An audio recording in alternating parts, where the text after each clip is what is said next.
power steering with this. So obviously these did not come with any sort of power steering, just the manual steering. And if any of you guys that like to take these things off-road, you know that can get difficult without power steering. So first thing I did, which is what most people do, is I went with the Prius electric power steering, and that worked well. It works well for street driving and smaller tires, and no lockers, but you know, when you have 12.5-inch wide tires, and also have a welded front diff, and then also I am working on putting some Toyota axles on here with some 35-inch tires. I wanted something that was going to be a little bit stronger, and the Prius steering just wasn't cutting it off-road. It was just, I would just get in a bind all the time where it would just, either it was giving out on me or it just, I couldn't steer through any sort of difficult sections at all. So what I ended up going with was this Volvo setup. So with the Prius electric power steering, I really enjoyed how easy and simplified it was to set up. I mean, all you have to do is just run a power and ground and then that signal wire, and that's basically it. And you have some sort of power steering. I really enjoyed that. I didn't want to, you know, rob the motor of any more power, because we all know that these things lack a lot of power. So I wanted to keep something electric, but I also knew I had to go hydraulic. So through my research, I discovered this Volvo electric hydraulic power steering pump. Now these pumps came in the Volvo C30s, the S40s, the V50s, and the C70s. I was able to find mine online. Some guy was selling it for pretty cheap, so I was able to snag that.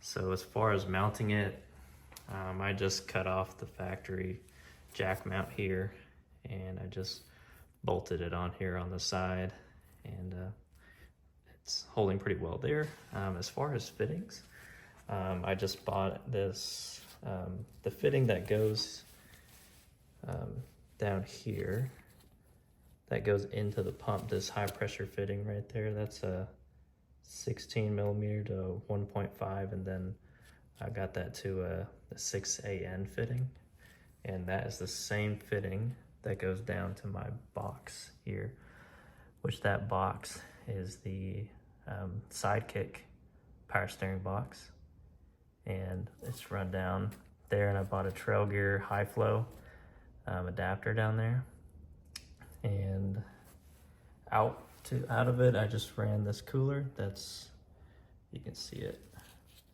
right in there. Just bought a generic Amazon cooler, and that seems to be working well.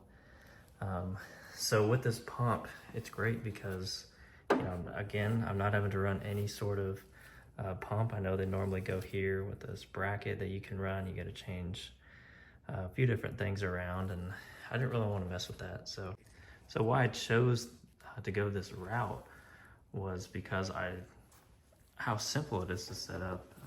As you can see here, off this main plug here, you just have a power and ground, and then you also have this, I'm not sure exactly what this plug is called, but what this is just send signal. So you just have to run a signal wire from this plug. But I actually upgraded this, and I went with a controller. So this plug runs into my cab there, and it's got this little computer box here which allows me to control the speed of this pump. So whenever I get in a tight spot, I can turn the speed of the pump up and get more steering input, and then when I'm, you know, just driving around town or lighter dirt roads, I just turn it down, and Don't have to have all that steering input, so it actually works really well. Took it out for my first trip here about a month ago, and it worked just beyond my expectations. So I would highly recommend going this route. All right, so here is the switch on the interior right here.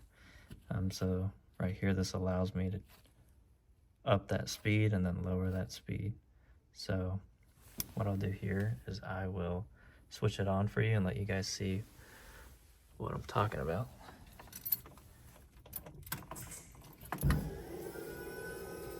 So you can hear that pump running right now. You give it a minute, it'll kind of settle itself. I'll actually turn it down. You can see the speed of that pump slowing down.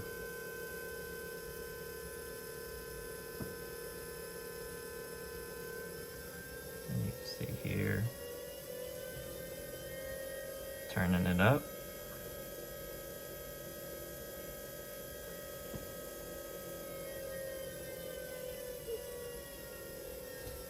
And back down. Pretty simple, and it works really well.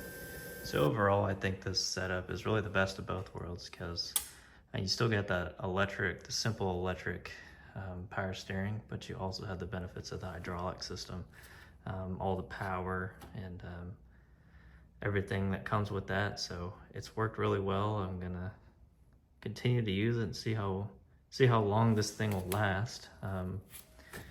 Like I said, I've only had it on one trip and had no issues. Wheeled several days and all day, and no issues at all. So we'll see how everything turns out. All right, that basically covers it. If you have any questions or anything, just put them down in the comments below. I'll leave links to that controller kit, and I don't think anything else, but yeah, just let me know, and stay tuned. Please subscribe, like, share, because as you can see here, I'm just starting building this rear Toyota axle, and then I have a front axle that I'll be rebuilding as well. That's going to be going underneath this. So I'll be doing a build series on that, as well as wheeling and everything that comes with owning one of these. So yeah, stay tuned, and thanks for watching.